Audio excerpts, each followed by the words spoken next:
దేశవ్యాప్తంగా వినాయక చవితి ఉత్సవాల సందడి మొదలైంది. ముస్తాబైన మండపాల్లో గణనాథుడు కొలువుదీరుతున్నాడు. విశాఖలో వెలిసిన బెల్లం వినాయకుడు ప్రత్యేక ఆకర్షణగా నిలిచాడు.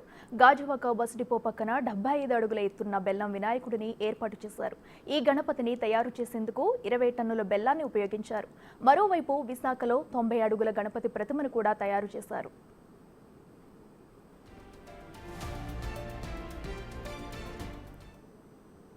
విశాఖ గాజువాకలో భారీ గణనాథులు అయితే ఉన్నారని చెప్పొచ్చు. ముఖ్యంగా మనం ప్రస్తుతం చూసుకోవచ్చు, భారీ స్థాయిలో బెల్లం వినాయకుడు అయితే మనకి కనిపిస్తున్న పరిస్థితి ఉంది. పూర్తిగా 75 అడుగుల రూపంలో పూర్తిగా 20 టన్నుల బెల్లాన్ని అయితే వాడారు. ఇది 3 నెలల పాటు పూర్తిగా దీనిని తయారు చేయడం జరిగింది. రాజస్థాన్ నుంచి పెద్ద ఎత్తున కార్మికులు వచ్చి బెల్లంతో తయారు చేసిన పరిస్థితి. గాజువాక డిపో దగ్గర ఈ విగ్రహం పెట్టడంతో పూర్తిగా ప్రజలు స్వామివారిని దర్శించుకోవడానికి పెద్ద ఎత్తున వస్తున్న పరిస్థితి అయితే ఉంది. ఇక్కడ ప్రధాన అర్చకులు ఉన్నారు. సార్ చెప్పండి, ఏ విధంగా చూడొచ్చు ఈ విగ్రహాన్ని? లోక సంరక్షణ కోసం లోకల్లో ఎవరికి ఎటువంటి ఆయుర ఆరోగ్యాలు ఇబ్బంది పడకుండా, ధనాదాయం పరంగా ఇబ్బంది పడకుండా ఉండాలని ఒక కాన్సెప్ట్తో మొల్లి సీను గారు శ్రీలక్ష్మి గారు దంపతులు వాళ్ళ పెద్ద అబ్బాయికి ఒక ఊహ వచ్చిందంట, బెల్లం వినాయకుడు చేద్దాము, ఎవరు ఇబ్బందులు పడకూడదు, అందరూ బాగుండాలని వాళ్ళ పెద్ద అబ్బాయికి ఒక మనసులో ఊహ వచ్చింది. అదేవిధంగా ఇద్దరు కొడుకులు ఆ ఊహతో తండ్రి తల్లి ఇద్దరు పాల్గొని ఈ బెల్లం వినాయకుడు తయారు చేసి పెట్టడానికి నిర్ణయించారు.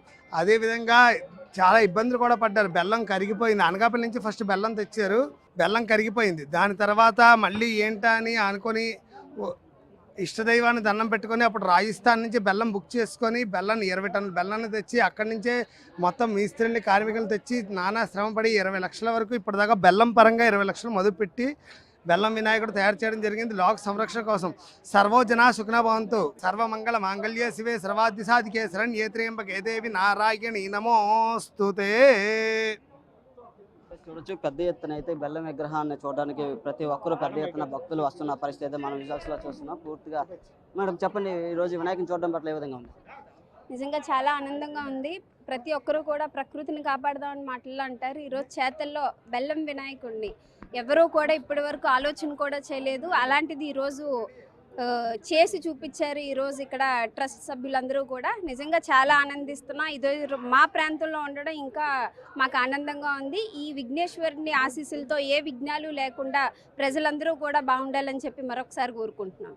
ఇక్కడ నిర్వాహకులు ఉన్నారు, వారితో మాట్లాడదాం. చెప్పండి, మొత్తం ఎన్ని టన్నులు బెల్లం వాడారు, ఎంతమంది కార్మికులు పనిచేస్తారు? దాదాపు ఇది 25 మంది కార్మికులు దీనికి శ్రమ పడ్డాం సార్. అయితే 25 మంది కార్మికులు కూడా మన అనకాపల్లి వాస్తులే, వాళ్ళ శిల్పి. మనకి దీనికి 20 టన్నుల వరకు బెల్లం వాడాం. ఇది 21 రోజు సోమవారిని పూజిస్తాం. 21 రాత్రి పూర్తి అయిపోతానికి 28వ తారీఖున సోమవారం నిమజ్జనం చేసి అదే ప్రసాదం భక్తులకి ప్రసాదం కింద ఇచ్చడానికి అదే ప్రసాదాన్ని భక్తులకి ఇచ్చేసి మా ఏరియాలో ఉన్న కాకుండా మన విశాఖ, మన ఉత్తరాంధ్ర మొత్తం ప్రజలందరూ కూడా సుఖసంతులతో ఉండాలని చెప్పి మా ఆకాంక్ష. పూర్తిగా బెల్లంతో తయారు చేయడంతో ప్రత్యేక ఆకర్షణగా నిలుస్తుంది. వినాయకులు 21 రోజుల పాటు పూజలు ఎవరు ఉన్నారు. ఈ నేపథ్యంలోనే పూజ అనంతరం తర్వాత దీన్ని నిమజ్జనానికి ఇక్కడే వాటర్ చేసి ప్రసాదంగా ప్రజలకి, భక్తులకి ప్రసాదంగా ఇస్తారని ఇక్కడ నిర్వాహకులు కూడా చెప్తున్న పరిస్థితి. ఇక్కడ కొంతమంది వాటర్ మాట్లాడుతుంది. చెప్పండి. అందరికీ నమస్కారం. మరి ఏదైతే ఈరోజు విశాఖ పశ్చిమ నియోజకవర్గంలో మరి నీరబోట్ నక్కవనపాలెం ఆంజనేయ స్వామి గుడి పక్కన అతిపెద్ద భారీ వినాయకుడిని బెల్లంతో ఏర్పాటు చేయడం జరిగింది. ఈ బెల్లం వినాయకుడిని ఎందుకు పెట్టామంటే మరి ఈరోజు రాష్ట్రం మరి కరోనా వచ్చి అతలాకుతలంగా తయారైంది. తర్వాత మొన్న 1 వీక్ బ్యాక్ విజయవాడ, గుంటూరులో వర్షపాతం కారణంగా అనేకమైన ఆస్తి నష్టం, ప్రాణ నష్టం జరిగింది. ఇటువంటి ఆస్తి నష్టం, ప్రాణ నష్టం అటుపక్క తెలంగాణలో కానీ ఇటుపక్క ఆంధ్రాలో జరగకుండా ఉండాలని చెప్పి ఒక ఆలోచన చేసి లంబోదర ట్రస్ట్ వారు ఏర్పాటు చేసిన 20 టన్నుల బెల్లంతో ఈరోజు తెలంగాణలో కానీ ఆంధ్రాలో కానీ ఇంత పెద్ద భారీ వినాయకుడిని ఏర్పాటు చేయడం ఇదే మొట్టమొదటిది.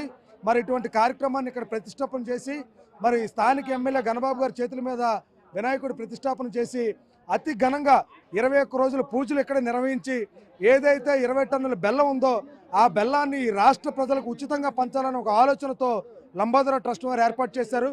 కాబట్టి అందరూ కూడా ఆ గణనాథుడి ఆశీర్వాదంతో పాటు ప్రసాదం కూడా తీసుకెళ్తారని చెప్పి తెలియజేస్తూ అందరూ బాగుండాలి. అందరికీ హ్యాపీ వినాయక చవితి. ఎలా ఉంది వినాయకుని చూడడం పట్ల? ఇది నిజంగా చెప్పాలంటే భారతదేశం ప్రజలందరూ కూడా మొదటి పూజగా గణనాథుని పూజను చేస్తారు. మన సాంప్రదాయాలను మనమే కాపాడుకోవాలి. ప్రపంచం మొత్తం మీద ఎక్కడున్న భారతీయులందరూ మొదటి పూజగా గణనాథుని పూజను చేస్తారు. ఒక వ్యాపారస్తులు కానీ చదువుకున్న వారు కానీ ఒక ఇల్లు కట్టాలన్నా ఒక పెళ్లి చేయాలన్నా ముందు గణనాథంతో మొదలు పెడతారు. కాబట్టి ప్రతి ఒక్కరు కూడా మన సాంప్రదాయాలు మనం కాపాడుకోవాలి. భారతీయ సాంప్రదాయాలు కాపాడుకుంటే ప్రపంచానికి నిజంగా ముందు చూపు అనేది భారతదేశాలకు సాంప్రదాయాలే. ఈరోజు ప్రపంచ దేశాలన్నీ కూడా ఎదురు చూస్తున్నది భారతీయ సాంప్రదాయాల వైపే. కాబట్టి ప్రతి ఒక్కరు కూడా మన సాంప్రదాయాలు కాపాడుకోవాలి. ఈ గణదేవుని తాలూకా పూజల్ని ప్రతి ఒక్కరు అందుకోవాలని మనస్ఫూర్తిగా కోరుకుంటున్నాం. ఇది వచ్చే భక్తులు కూడా పూర్తిగా అయితే స్వామివారు అందరికీ మంచి జరగాలని ఈ విగ్రహాన్ని చూడడానికి పెద్ద ఎత్తున ఇతర ప్రాంతాల నుంచి కూడా వస్తున్నారు. ఎందుకంటే పూర్తిగా బెల్లంతో తయారు కావడంతో ప్రత్యేక ఆకర్షణగా నిలుస్తుంది అని చెప్పవచ్చు. Camera person Muralidhar, Naidu, big TV.